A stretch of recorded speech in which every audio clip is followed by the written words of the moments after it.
Chapter 9, The Case for Coherence, or Why the Arranged Marriages Work Better. Let's say the quiet thing out loud. Modern love is a dumpster fire. Swipe culture, trauma bonds. People chase attraction without understanding that most attraction is trauma reenactment. They fall in love with projections and end up resenting the real human underneath. Then they wonder why nothing works. But there's more. People don't just reject arranged marriages because of freedom. They reject them because arranged marriage threatens the ego fantasy of romantic destiny. The modern myth says love should just happen, that if it's right, it will feel obvious, magnetic, undeniable, that your attraction is a kind of divine compass, and questioning it feels like questioning yourself. Arranged marriage shatters that illusion, because the moment you admit that love can be designed, that alignment can be measured, that compatibility can be evaluated, you lose the protection of the story. You can't hide behind the heart wants what it wants anymore. You have to ask harder questions. Why am I drawn to this? Why do I keep choosing the same type? Why does intensity feel meaningful to me? Why does peace feel empty? That's the real threat. Arranged marriage done badly was about external authority. Arranged marriage done wisely was about removing distortion from the decision. What people fear isn't being matched. They fear being seen clearly. Because if you admit that alignment matters more than spark, then your past choices stop being fate and start being patterns. And patterns can be named. And named patterns can be challenged. That's uncomfortable. So let me be clear.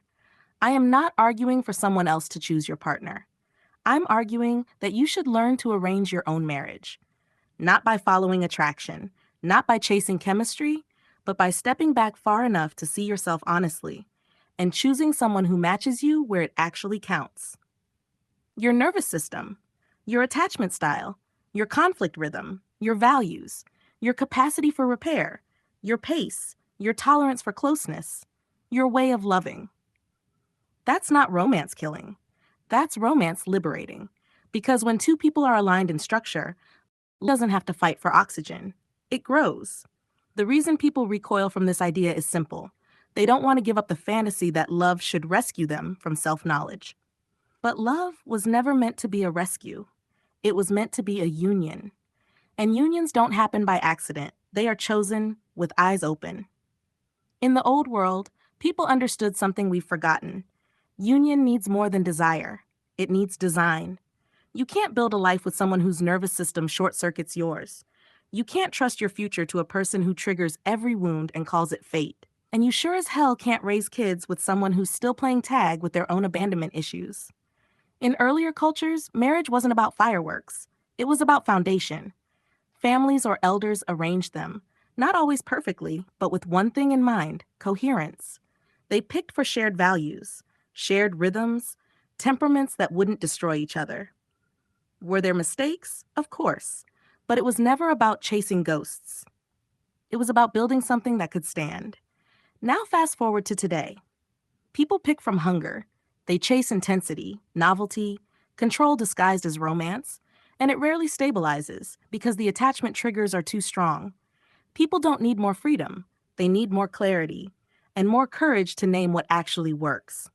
So no, I'm not calling for a return to forced matches, but I am calling out the lie that spark equals love, that chemistry equals compatibility, that freedom without structure creates connection. It doesn't, it creates chaos. Here's what I believe without hesitation. I believe in love as much as anyone, but I believe that someone picked to match you in every way, in your alignment map, in your nervous system, in your core values, in every metric that actually matters. You will love them if you give them a chance. Creator. The Self-Arranged Marriage Framework, 4 Pillars of Coherence. If you are choosing someone for life, don't choose from spark. Choose from structure. You don't need endless metrics. You need clarity in 4 core domains. 1. Attachment style. This is the nervous system layer. Are you anxious? Avoidant? Disorganized? Secure? When conflict arises, do you pursue or withdraw? When closeness deepens, do you relax or brace? When space appears, do you trust or panic?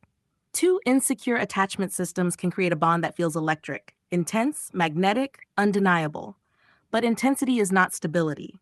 If your attachment patterns inflame each other's survival responses, love becomes regulation work instead of union. Secure attachment doesn't mean boring, it means sustainable. 2. Cognitive function, how you decide.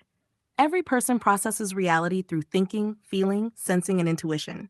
Some lead with logic and internal analysis, some lead with values and relational harmony, some orient to concrete data and present facts. Some navigate through patterns, future vision, and abstract meaning. None of these are wrong, but if you don't understand how you make decisions and how your partner makes decisions, you will misread each other constantly. One person says, "That doesn't make logical sense." The other hears, "You don't care about what matters to me." One says, "I just know." The other demands evidence. When cognitive stacks clash without awareness, it feels like incompatibility. When understood, it becomes complementary strength. Human design, energy architecture. Human design maps 9 energy centers and helps you understand how your energy operates. Some people have consistent, sustainable energy. Some work in bursts. Some are here to initiate. Some are designed to wait for the right invitation. Some process emotions in waves. Some process them immediately. If you don't understand energy mechanics, you will pressure each other to operate outside your natural design. You're too slow. You're too intense. You need too much space. You're emotionally overwhelming. Often it isn't character, it's architecture. When two people understand how their energy flows and respect it, resentment decreases dramatically. HasherFour, 4, worldview including the creator. This is the deepest layer. How do you see reality?